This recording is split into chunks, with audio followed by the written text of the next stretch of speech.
નમસ્કાર ખેડૂત મિત્રો, હું છું Brijrajsinh Goyal. Vasundhara organic farm and નર્સરીમાં તમારું સ્વાગત છે.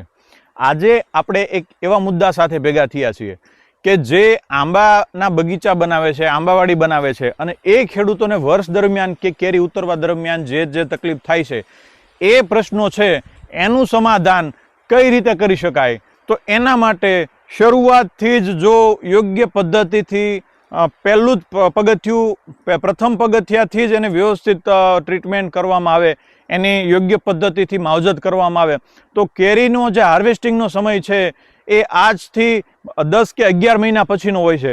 તો એ સમય માટે અત્યારથી જ શું કાળજી રાખવી એ મુદ્દા સાથે આજે હું તમને બતાવું છું કે આ જે બગીચો છે આમાં કેરી ઉતરી ગઈ છે. અત્યારે જુલાઈ મહિનાનો સમય છે. જૂન મહિનામાં કેરી ઉતરી ગયા પછી આ બધા જ આંબામાં વચ્ચે આડું ઊભું સાંતી આંકી અને સાફ સફાઈ કરવામાં આવી હતી. ત્યારબાદ નીચે જે પણ ઘાસ થાય છે એ ઘાસને મેન્યુઅલી માણસો દ્વારા લઈ અને ત્યાં જ એને ફરતું સૂકું મલ્ચિંગ કરવામાં આવે છે. બાકી ત્યારબાદ ઉપર જે વધારાની ડાળ છે, જે અનમેચ્યોર ડાળ છે, વધારે આંબો ઘાટો થઈ ગયો હોય છે, ત્યારે એ આંબાને પ્રુનિંગ કરી અને એ જે કચરો છે એ ત્યાં જ નીચે રાખી અને એનું મલ્ચિંગ કરવામાં આવે છે, જેથી કરી સીધી સનલાઇટ ક્યારેય આંબાના થડમાં, ખામણામાં ન પડે અને નીચે જે રહેલો ભેજ છે એ ભેજ જળવાઈ રહે. ઉપર સૂકો કચરો નાખ્યો હોય એટલે સજીવ બેક્ટેરિયા છે એ છેક ઉપર સુધી અવન જવન કરે. એક અળસિયું છે એ દિવસમાં 4 થી 5 વખત અપડાઉન કરતું હોય છે, જેથી તમારી જમીન છે એ એકદમ છિદ્રાળુ બને છે, જમીન ફાલે રહે છે. અને જ્યારે વરસાદ ખેંચાય છે ત્યારે તમારા આ ઝાડને પાણીની તાણ પડતી નથી, એટલે આંબા લસાતા નથી.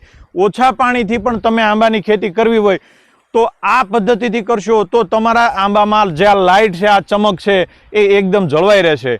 ત્યારબાદ જ્યારે આની ઉપર વરસાદ પડશે ત્યારે જે જમીન ઉપર નાખેલો કચરો છે એ બધો જ કચરો વરસાદના પાણીથી અને સનલાઇટથી સીધો બધો સડી જશે અને નીચે રહેલ બેક્ટેરિયા કે અળસિયા છે એ આ કચરાને ખાઈ અને કાર્બન સ્વરૂપમાં એનું રૂપાંતર કરશે. આ અળસિયા છે એ તમારી જમીનમાં રહેલ જે પોષક તત્વો છે જે અલભ્ય સ્વરૂપમાં હોય છે એનું લભ્ય સ્વરૂપમાં રૂપાંતર કરશે અને તમારા બગીચાને ખોરાક તરીકે મળશે.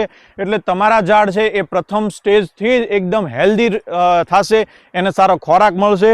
ત્યારબાદ ચોમાસાની ઋતુમાં જેટલો પણ વરસાદ પડે એ બધો જ આ છિદ્રાળ જમીન બની ગઈ હોવાથી ટોટલ પાણી બધું જ જમીનમાં ઉતરી જાય છે, એક પણ ટીપું બહાર નીકળતું નથી. એટલે તમારી જમીન એકદમ ફાલે રહેશે, પોચી રહેશે ને તમારી જમીનના તળ છે એ ઊંચા આવતા હોય છે. ત્યારબાદ આ જમીનમાં અમે અત્યારે ચોમાસામાં જે નકામું કે વધારાનું ઘાસ થાય એ ઘાસમાં ક્યારેય કોઈ પણ પ્રકારની ઇન્સેક્ટિસાઇડ્સ કે ખડબાળવાની દવા નાખતા નથી. આની અંદર અત્યારે અમે કુદરતી રીતે જે ખાતર ઉત્પન્ન થાય તો એના માટે જે દ્વિદળી વનસ્પતિ છે, જેવો કે અડદ છે, મગ છે, તલ છે, ગમગુવાર છે, શણ છે, ઈકડ છે, આની ખેતી કરવામાં આવે છે. આ બગીચાની વચ્ચે જે રહેલી વધારાની જે જગ્યા છે એમાં 3 વર્ષ સુધી તો આંતરખેડ થાય છે, પણ જ્યારે આંબાના ઝાડ છે એ હાર્વેસ્ટિંગમાં આવી જાય પછી 3 વર્ષ પછી આંતરખેડ ન કરી અને વચ્ચે આવા જે પદાર્થો છે, આવા જે વનસ્પતિ છે જે નાઇટ્રોજન ફિક્સિંગનું કામ આપે છે એની અંદર વાવણી કરી અને ત્યારબાદ ચોમાસામાં જ્યારે ભીની ઋતુ હોય, વરસાદ આવી ગયો હોય, ત્યારબાદ આને લિક્વિડ ફોર્મમાં જીવામૃતનો સ્પ્રે કરવામાં આવે છે. આંબા ઉપર પણ કોળામણી થયું એટલે ત્યાં પણ એનો સ્પ્રે કરવામાં આવે છે. કોઈ પણ વનસ્પતિ છે એ 98.5% ખોરાક હવામાંથી, સૂર્યપ્રકાશમાંથી અને વરસાદના પાણીથી એટલે કે પાન દ્વારા લે છે, જ્યારે માત્ર 1.5% ખોરાક નીચે લે છે. એટલે જીવામૃતનો સ્પ્રે છે એ ઝાડ ઉપર પણ કરવામાં આવે છે, જેથી ઉપર જે નવી કોળામણી છે એમાં કોઈ પણ પ્રકારની જીવાત, મધ્યો, ગળો, મચ્છી એ કાંઈ લાગતું નથી અને કોળામણી છે એ સારી હોય અને એકદમ વહેલા તકે મેચ્યોર થાય તો એ મેચ્યોર ડાળ છે એમાં જ સૌથી પહેલું ફ્લાવરિંગ થતું હોય છે. અને વહેલું ફ્લાવરિંગ થાય એ ખેડૂત માટે ખૂબ ફાયદાકારક હોય છે, કેમ કે વહેલા ફ્લાવરિંગમાં વહેલા ફ્રૂટ આવે અને વહેલા ફ્રૂટ આવે તો એ બજારમાં સારા ભાવથી તમે વેચી શકો છો.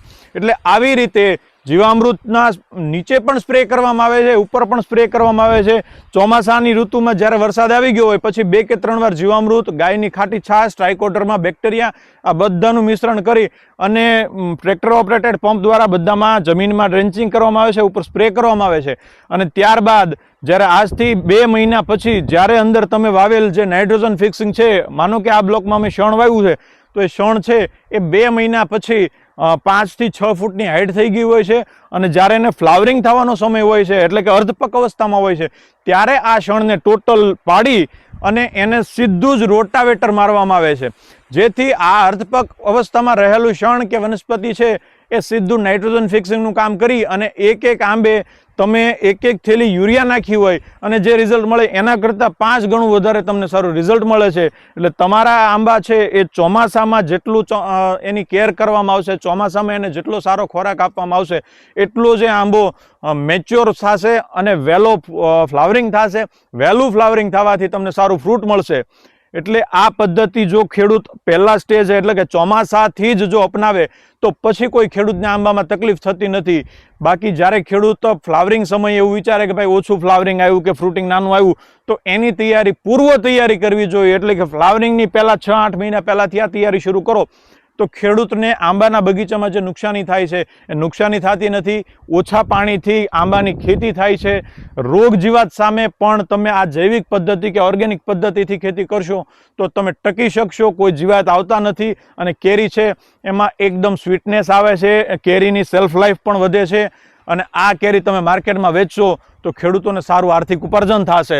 એટલે જે ખેડૂતો આંબાની ખેતી કરવા ઈચ્છતા હોય એના માટે જે પ્રથમ સ્ટેજમાં કરવાની કામગીરી છે એના વિશે આજ અમે આ ટૂંકમાં આપને માહિતી આપીએ છીએ. આવી જ અવનવી માહિતીઓ માટે જોડાયેલા રહો અમારી channel Vasundhara organic farm and nursery સાથે.